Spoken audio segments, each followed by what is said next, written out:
조갑제 TV 시청자 여러분 안녕하십니까. 2024년 12월 1일 새벽 3시 30분입니다. 이제 마지막 한 달이 시작되었습니다. 정부 여당은 이달 안으로 의료 대란 수습을 결단하겠다고 발표를 했지만은 거꾸로 가고 있습니다. 의료계가 최근 한동훈 국민의힘 대표의 발언을 뒤통수 치기라고 간주해가지고 오늘 의정협의체에서 탈퇴를 선언할 것으로 보입니다. 그러면 협의체가 와야 되는 것이죠. 최근 한동훈 국민의힘 대표가 경북 지역에 국립의대를 신설하겠다는 발언을 했습니다. 지금 의과대학 신입생 정원을 2,000명 늘리는 문제로 의료대란이 터졌는데 이 판국에 의과대학을 경북 지역에 신설하겠다고 하니까 완전히 배신감을 느낀 두 단체가 오늘 열리는 의정협의체에서 불참, 즉 탈퇴를 통보할 가능성이 높아졌습니다. 의사협회에서 운영하는 의협신문은 이틀 전에 이런 제목의 기사를 올렸습니다. 한동훈 의대 신설 뒤통수에 여의정 여당 의료계 정부 협의체 와야 되나 라는 제목의 기사인데 대한의학회 이사회는 지금 대한의학회는 여의정 줄여서 의정협의체에 참여하고 있는 단체입니다.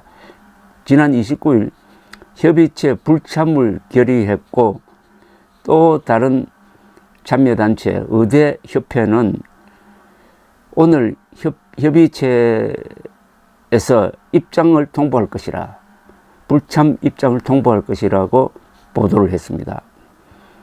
의대 정원 해결 대신에 의대 신설 발언으로 신뢰가 와야 되었다. 의료 전국 냉각 파행 불가피란 제목을 달았습니다. 이 의협신문은 이 계통에 아주 밝은 언론사입니다. 그러니까 이건 뭐 사실로 보입니다. 국민의힘 한동훈 대표의 의대 신설 발언이 어렵게 성사된 여의정 협의체 Y라는 파국을 낳을 전망이라고 보도를 했습니다. 대한의학회는 29일 오전에 열린 이사회에서 여의정 협의체 하차를 결정한 것으로 알려졌고 의대협회는 좀 긴 이름을 갖고 있습니다. 한국의과대학 의학전문대학원 협회 또 29일 오후 7시 전국 의대학장 및 의전원장회의를 개최해가지고 여의정 협의체 참여 여부를 논의했는데 오는 12월 1일 즉 오늘입니다. 열리는 여의정 협의체에 참석 여당과 정부 입장을 들어본 후 불참 여부를 통보하기로 의견을 모았다고 합니다. 이 신문은 의사협회 신문은 의학회와 의대협회의 여의정 협의체 탈퇴가 가시화되면은 의료계와 정부는 대화 창구마저 단절한 채 첨예한 대립 전국으로 악화될 것으로 보인다고 했습니다. 의학회 관계자는 이런 주장을 했습니다. 지난 11일 협의체 출범 이후 세 차례 회의에서 의료계가 요구한 내년도 의과대학 정원 문제의 실마리를 찾지 못한 데다 협의체를 출범시킨 한동훈 대표는 참여도 하지 않고 있다. 그런데 그 한동훈 대표가 지난 26일 경북 지역에 국립의대 신설하겠다는 발언으로 신뢰가 깨졌다고 지적을 했습니다. 의학회 이사회에서 당장 협의체를 탈퇴해야 한다는 의견이 나왔지만 함께 참여하고 있는 의대협회의 입장을 들어봐야 한다면서 국민들에게 협의체를 탈퇴할 수밖에 없는 상황을 알릴 필요가 있다. 그래서 보조를 맞추기로 했다고 했습니다. 한동훈 대표의 이 발언은 지난 11월 26일 열린 경상북도 국립의과대학 신설 촉구 국회 토론회에서 나왔습니다. 그는 이렇게 이야기를 했습니다. 경북 국립의대 신설을 국민의힘 차원에서 강력하게 지원하고 지지한다. 많은 사람이 모여 살고 오랫동안 이 땅의 중심이었던 지역에 제대로 된 상급 종합병원 하나 없다는 현실을 바꿔나가자면서 의대 신설을 반드시 해내겠다고 발언을 했는데 이게 의료계로서는 뒤통수를 친 것으로 해석이 됩니다. 그런데 현재 대구 경북 지역에는 경북대병원, 계명대 동산병원, 대구 가톨릭병원, 영남대병원, 칠곡 경북대병원 등 5개 대학병원이 이미 설치되어 있습니다. 우리나라 병원의 전체 병상수는 인구 1000명당 12.8개로 OECD 평균의 3배에 달할 정도로 이미 포화 상태입니다. 그래서 정부는 상급 종합병원 구조 전환 시범 사업을 통해 포화 상태인 병상수 감축에 나섰는데 지금 정치권에서는 늘리겠다고 합니다. 여의정협의체는 오늘 제4차 전체회의를 개최할 예정인데 의학회와 의대협회의 탈퇴 선언은 정부와 여당의 이렇다 할 입장 변화가 없는 한 오늘 회의 개회 직후 이루어질 가능성이 높다고 합니다. 의학회와 의대협회는 의료계를 대표하는 단체는 아닙니다. 의사협회가 법정 대표 단체로 되어 있고 문제의 핵심인 전공의와 의대생들이 참여하지 않음으로써 처음부터 이게 별로 의미가 없다. 대표성이 없는 사람들이 가서 정부에 휘둘릴 가능성이 있다라고 비판을 받기도 했는데 결국 한동훈 대표의 이게 배신인지 실언인지 어쨌든 너무나 자극적인 발언으로 해서 와해될 가능성이 아주 높아졌습니다.